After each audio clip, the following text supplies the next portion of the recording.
Don't let the blue screen of death get you down.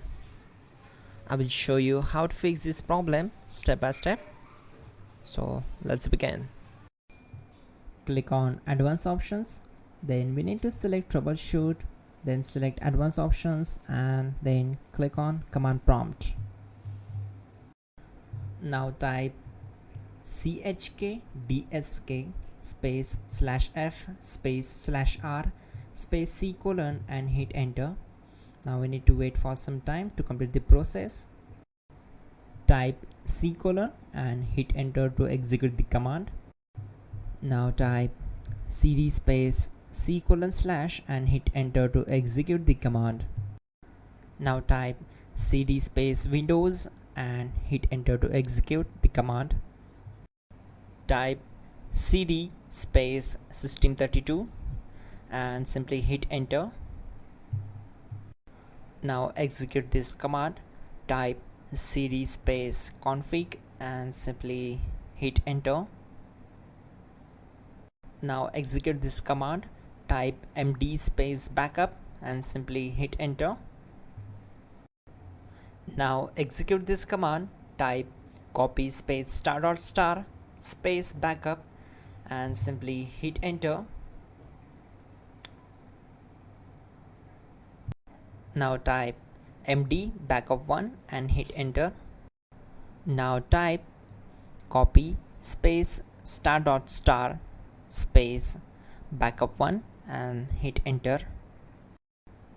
Type in cd space regback and hit enter to execute the command. Now type dir and then simply hit enter to execute the command. Type copy space ** space .. and hit enter. Then type all and simply hit enter to execute the command. Let's move to the next command. Type in bootrec space /fixmbr and hit enter to execute the command.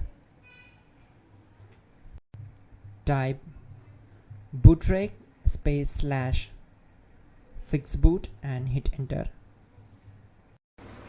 Now execute this command cd space c colon /.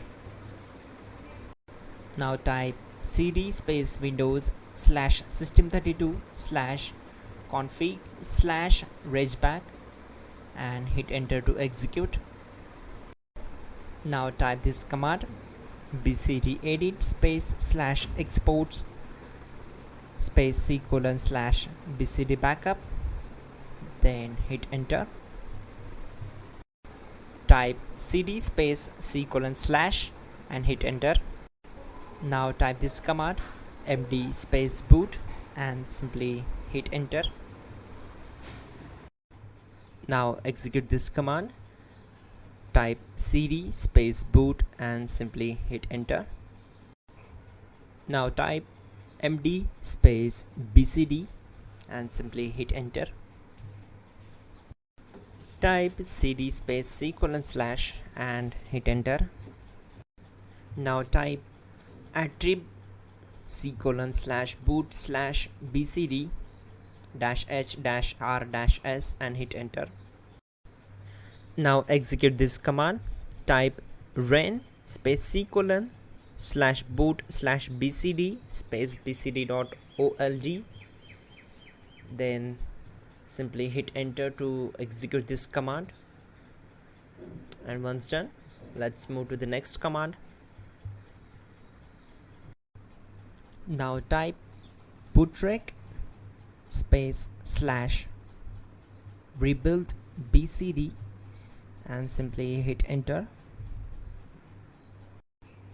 Type exit and simply hit enter. Now click on continue. It will restart your system. So that's it guys, your problem is solved and you are good to go.